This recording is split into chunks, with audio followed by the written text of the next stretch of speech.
चोरी करके परमात्मा ने हमें उपदेश दे दिया है। मक्खन के समान निर्मल बना दो, निर्मल मन जन सो मोहि पावा। निर्मल मन जन सो मोहि पावा। मोहि कपट छले, मोहि कपट छले छिद्र निभावा। मोहि कपट छले छिद्र निभावा। निर्मल मन जन सो मोहि पावा। निर्मल मन जन सो मोहि पावा। निर्मल मन जन सो। माखन चोरी करके भी परमात्मा ने हमें उपदेश दे दिया है, अपने हृदय को मक्खन के समान निर्मल बना लो। अगर निर्मल बन जाएगा, जिसका हृदय निर्मल होता है उसके हृदय में गोविंद चोरी कर जाता है। आगे बड़ी सुंदर कथा है। एकदा गृहदासीषु यशोदानंद के हनि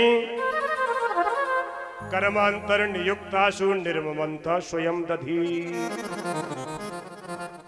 एक बार मैया यशोदा दही का मंथन कर रही है, निर्ममंत स्वयं दधी।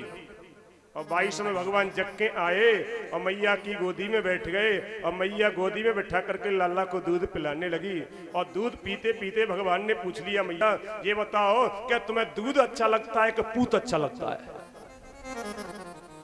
मैया यशोदा ने कहा, लाला बुढ़ापे में तू पैदा भयो है मेरे, और दूध का मुझे क्या अच्छा लगेगा, मुझे तो तू अच्छा लगता है। 22 में किसी गोपी ने आकर के कहा, मैया चूल्हे पे जो दूध रखा है वो निकल रहा है। भगवान ने लाला कुंडी से रख दिया और दूध को ठीक करने के लिए चली गई। भगवान ने ठीक, अभी मैया यशोदा कह रही थी मुझे पूत अच्छा लगता है, दूध का क्या अच्छा लगेगा, और दूध को ठीक करने के लिए गई। भगवान को थोड़ा आवेश आ गया। भगवान ने वहां पत्थर पड़ा था, एकदम पत्थर उठाया और मक्खन की मथानी मार दी। मथानी फूट गई और मक्खन चारों तरफ फैल गया। और आज परमात्मा बंदरों को मक्खन खिला रहे हैं, सखाओं को मक्खन खिला रहे हैं। मैया यशोदा दूध को ठीक करके आई। मैया ने कहा, लाला ने क्या कर दो? लाला ने तो ददिया सास के जमाने की मथानी फोड़ दी। मैया ने उठाई छड़ी, आगे आगे भगवान दौड़ रहे हैं, पीछे पीछे मैया यशोदा। खूब दौड़ी मैया, लेकिन भगवान पकड़ में नहीं आए। और अंत में मैया ने छड़ी फेंक दी तो भगवान खड़े रह गए और पकड़ में आ गए। जब तक मैया के हाथ में छड़ी रही तब तक पकड़ में नहीं आए, और छड़ी फेंकी पकड़ में आ गए। छड़ी क्या है? छड़ी माने अहंकार। जब तक आपके हृदय में ये अहंकार रूपी छड़ी रहेगी तब तक भगवान पकड़ में नहीं आवेंगे। भगवान पकड़ में कब आवेंगे? भगवान तो पकड़ में तभी आएंगे जब अहंकार की छड़ी को निकाल करके बाहर कर दोगे। और अहंकार की छड़ी निकल जाएगी तो वो गोविंद पकड़ में आ जाएगा। भगवान को पकड़ना है तो अहंकार की छड़ी को निकाल करके बाहर कर दो। आज मैया यशोदा ने कही, लाला आज नहीं छोड़ूंगी, आज तो मैं तुम्हें बांधूंगी। और मैया यशोदा लाला को बांधने लगी। और जो ही बांधा ना, रस्सी 2 अंगुल छोटी रह गई। तद्वंगुला नवभूतेन संददे नृत्य गोपिका। और रस्सी मंगाई और जोड़ के बांधा तो फिर रस्सी 2 अंगुल छोटी। और रस्सी मंगाई, फिर बांधा तो रस्सी 2 अंगुल छोटी। पूरी गोकुल की रस्सी मंगा ली, बांधती है तो रस्सी 2 अंगुल छोटी। हनुमान जी जैसी पूछ है गई। जैसे हनुमान जी महाराज ने लंबी पूंछ कर दी तो लंका में घी तेल सब कुछ समाप्त। रहन घर बसन गत थेला, बाड़ी पूछ किन कब खेला। नगर बसन गत थेला, बाड़ी पूछ किन कब खेला। बसन गत तेला, नगर बसन गत तेला, बाड़ी पूछे किन कब खेला। बाड़ी पूछ किन कब खेला। नगर बसन गत तेला, नगर बसन गत तेला। लंका में से घी तेल सब समाप्त हो गया। आज गोकुल की रस्सी समाप्त हो गई। जो ही बांधती है तो रस्सी 2 अंगुल छोटी। रस्सी 2 अंगुल क्यों छोटी रही, इसका क्या कारण है? भगवान की 2 शक्ति हैं, एक है ऐश्वर्य शक्ति, दूसरी है कृपा शक्ति। ऐश्वर्य शक्ति कहती है परमात्मा को कोई बांध नहीं सकता, क्योंकि पूरे ऐश्वर्यवान हैं, जगन्यंता हैं, ईश्वर हैं। और कृपा शक्ति कहती है प्रेम के कारण, भक्ति के कारण भक्त भगवान को बांध भी सकता है, नचा भी सकता है, मार भी सकता है। और दोनों शक्तियों में लड़ाई है रही है तो रस्सी 2 अंगुल छोटी रहती है। अजय भगवान ने देखा मैया परेशान है तो दृष्टा परिश्रमम कृष्ण कृपया शीत सुबंधने। एकदम ऐश्वर्य शक्ति से कह दिया, ऐश्वर्य शक्ति तुम्हारा ब्रज में कोई काम नहीं है, यहाँ तो भक्त मुझे बांधेगा भी, नचाएगा भी, मारेगा भी। और जो ही ऐश्वर्य शक्ति हटी तो कृपया शीत, कृपा शक्ति के कारण सुबंधने, भगवान एकदम बंध गए। आज परमात्मा की उदर में रस्सी बंधी है। भगवान का नाम हो गया दामोदर। दाम माने होती है रस्सी, और जिसके उदर में रस्सी बंधी होती है ना उसे कहते दामोदर। बोली दामोदर भगवान की जय हो। रस्सी उदर में है और भगवान बांध के मैया चली गई। आज परमात्मा को याद आ गई किसकी, कि रुद्रस्यानुचरौ भूत्वा सुदृप्तौ धनदात्मजौ। भगवान शंकर के गढ़ हैं, दोनों की याद आ गई। नल कुंवर कुबेर के पुत्र हैं। एक बार मंदाकिनी नदी में स्नान कर रहे थे और नदी में स्नान कर रहे हैं, उसी समय आ गए नारद जी। और नारद जी को देख करके सबने वस्त्र पहन करके नारद को प्रणाम कर लिया, लेकिन ये दोनों के दोनों वृक्ष की तरह खड़े रहे। नारद जी महाराज ने कहा दोस्तों तुम दोनों को दोनों वृक्ष की तरह खड़े हो, मैं तुम्हें श्राप देता हूं, तुम दोनों के दोनों वृक्ष हो जाओ। इन्होंने वस्त्र पहने और नारद जी के चरणों में गिर पड़े, बाबा हमें क्षमा कर दो, हमसे गलती हो गई। नारद जी ने कहा वृक्ष तो तुम्हें बनना पड़ेगा, लेकिन परमात्मा के हाथ से तुम्हारा उद्धार होगा। ये दोनों के दोनों गोकुल में जाकर के वृक्ष बने। भगवान को इन दोनों वृक्षों की याद आ गई और भगवान ने क्या किया कि उकल को घसीटते घसीटते घसीटते घसीटते और इन दोनों वृक्षों के बीच में उकल लगाया और एक झटका दिया, दोनों वृक्ष चटाक नलकुंवर प्रकट हो गए। बोला भक्त वत्सल भगवान की जय हो। नलकुंवर। और नलकुंवर ने जो ही देखा भगवान के चरणों में दंडवत प्रणाम कर लिया और नलकुंवर भगवान को नमन करते हुए आज भगवान की प्रार्थना कर रहे हैं। और क्या प्रार्थना करी? भगवान के मंदिर में जाओ तो यही प्रार्थना करो, मांगने की जरूरत नहीं है, और मांगना है तो क्या मांगना है? ध्यान दीजिए, मनुष्य का शरीर मिला है बड़े परमात्मा की कृपा से मिलता है। बड़े भाग मनुष्य तन पावा, श्री दुर्लभ सदे ग्रंथ निगावा। ये देवताओं के भी दुर्लभ है। मंदिर में जाओ सज्जनों, केवल इसे विषय भोग में मत छोड़ो, उस गोविंद का ध्यान। भगवान से क्या मांगना है? नलकूबर मांग रहे, वो मांगिए कि वाणी गुणानुकथने श्रवणौ कथायाम हस्तौ च कर्म सुमन तव पादयोर्न स्मृत्यां शिरस्तव निवास जगत प्रणामे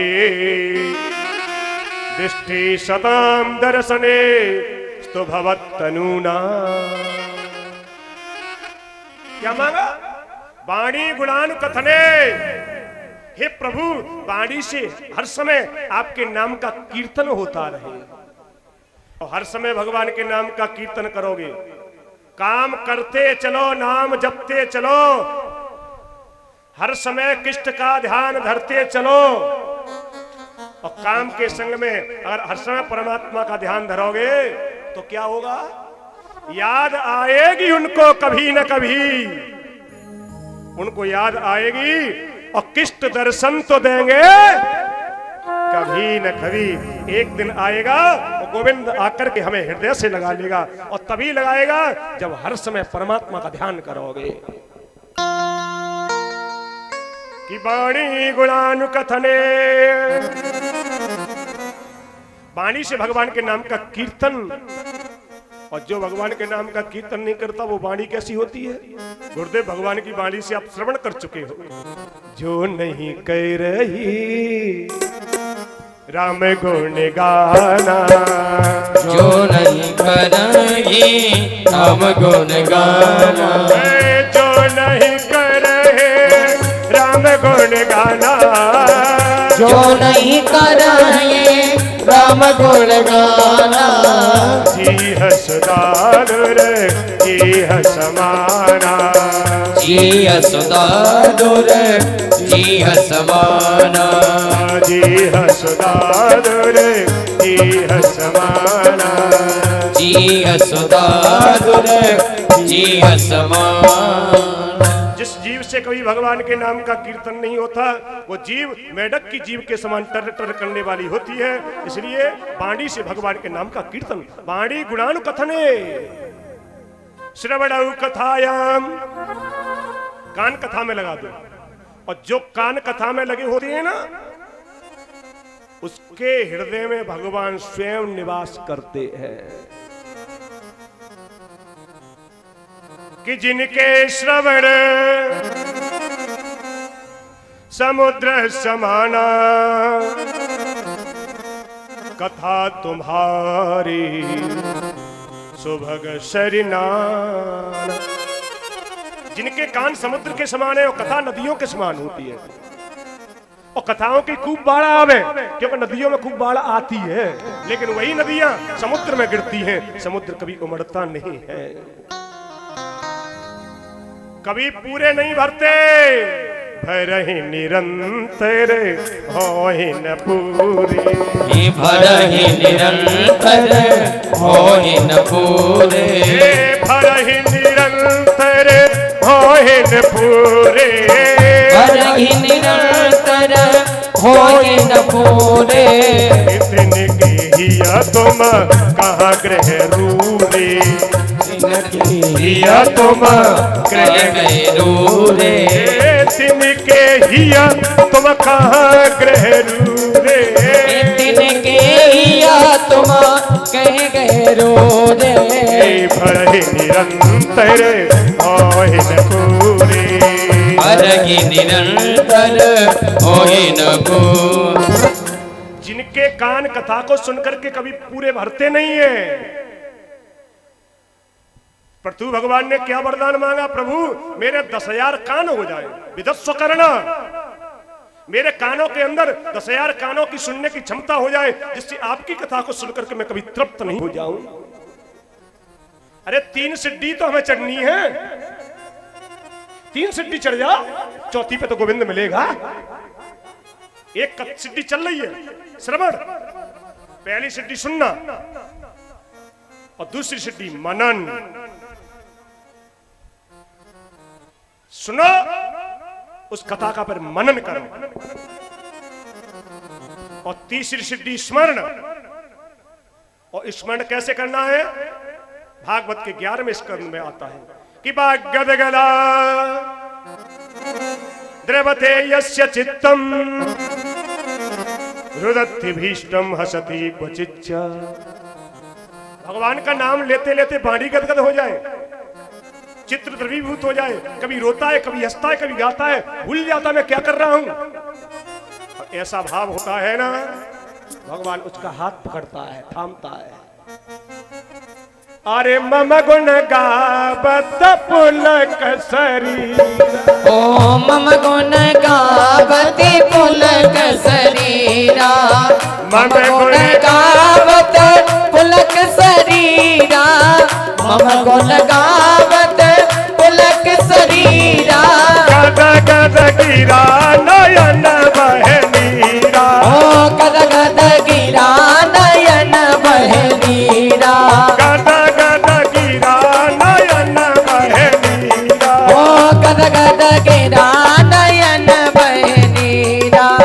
भगवान का नाम लेते लेते शरीर पुलकित हो जाए, गदगद गिरा वाणी गदगद हो जाए, भूल जाए मैं क्या कर रहा हूं। थामता है। कौन कहता है थामेगा नहीं? अरे दृढ़ विश्वास होगा, थाम लेगा। देवे तीर्थे तथा मंत्रे देवज्ञे भेषजे गुरु, यादसी भावना यस्य सिद्धिर्भवत् तादसी। देवता में, तीर्थ में, दवाई में, वैद्य में, गुरु में जैसी भावना होगी वैसी सिद्धि होगी। अगर आपका भाव है तो गोविंद आएगा तो पकड़ लेगा हाथ, तभी थामेगा जब पूरा विश्वास करोगे। और हमें विश्वास ही तो नहीं है, विश्वास नहीं। एक भक्त हनुमान जी की मूर्ति ले आया, हनुमान जी की। और हनुमान जी की मूर्ति ला करके कहता है, हे हनुमान बाबा मेरा काम करो, हे हनुमान बाबा मेरा काम करो, हे हनुमान बाबा मेरा काम करो। हनुमान जी ने नहीं काम किया तो रख दिया ऊपर टाड़ पे, रख दो। हनुमान जी काम नहीं करते, टाड़ पे बैठा इनको।